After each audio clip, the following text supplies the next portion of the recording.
Rolling hills gently sloping, wildflower splashing hue, green fields of brilliant splendor, rocky outcrops grand view. Bay Bulls lies where the beat of the Atlantic acquaints itself with the jagged contour of the Avalon. It is a place of deep water and deeper memory, a harbor that has long served as a sanctuary for those who live by the sea. The community hangs onto the hillside surrounding a harbor so well protected it feels like a secret kept by the cliffs. Here the air is thick with the scent of salt and the rhythmic cry of gulls.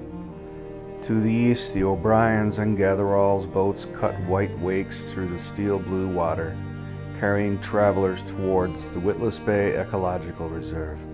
There the sky turns dark with wings, thousands of puffins and murres, while beneath the surface the humpback whales rise like slick dark islands, exhaling mist into the crisp Newfoundland air. The story of Bay Bulls is one of resilience, written in the ledger of the fishery and the smoke of old battles.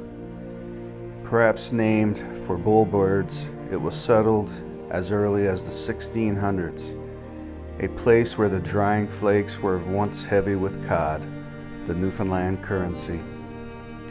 The harbor's strategic depth made it a target. In 1696, the French commander Pierre Le Moyne d'Iberville marched through the snow and put the settlement to torch. A century later, in 1796, a French fleet returned, and the HMS Sapphire was scuttled in the bay to prevent its capture, its bones remaining beneath the waves for centuries as a silent monument to the age of sail. Today, the community is a blend of the old world and the new. The colorful houses stand as bright defiance against the gray fog, and the rugged East Coast Trail winds along the cliffs, offering a path for those who want to stand where the land finally gives way to the infinite North Atlantic, where the whales breach and the history is as deep as the harbor. Bay Bulls remains a steady anchor on the Irish Loop.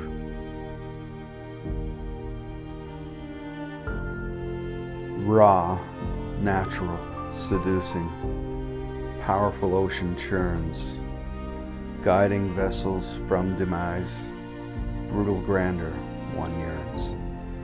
Perched at the high, rugged tip of the Portagrade Peninsula, the Greenpoint Lighthouse is a crimson and white heartbeat against the gray moods of Conception Bay.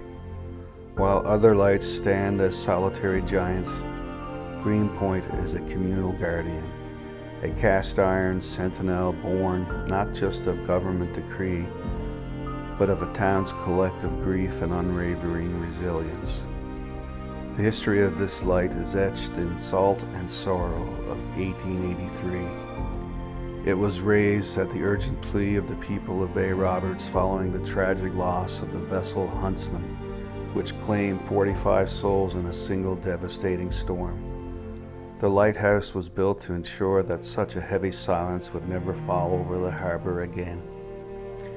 Standing just over 6 meters tall, this cylindrical cast iron tower is a secondary light, yet its importance to the local fleet is primary. For over 140 years, it has been the first welcome home for the floaters and the stationers returning from the Labrador fishery. Unlike the isolated lights of the Great Northern Peninsula, Greenpoint is a social mark. It is a destination for Sunday drives. It is the backdrop for generations of boil-ups and picnics. The lighthouse doesn't just watch the water, it watches over the rhythm of the peninsula, the departure of the longliners in the dawn mist, and the twinkling annual boat lighting that turns the harbor into a galaxy of salt-crusted stars every Christmas. Where once a keeper's dwelling stood, there is now only the wind and the grass.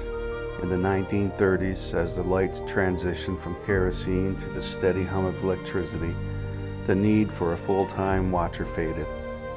The house was eventually dismantled, its wood and bones carried away to build new lives elsewhere in the cove, leaving the tower to stand alone in its vigil.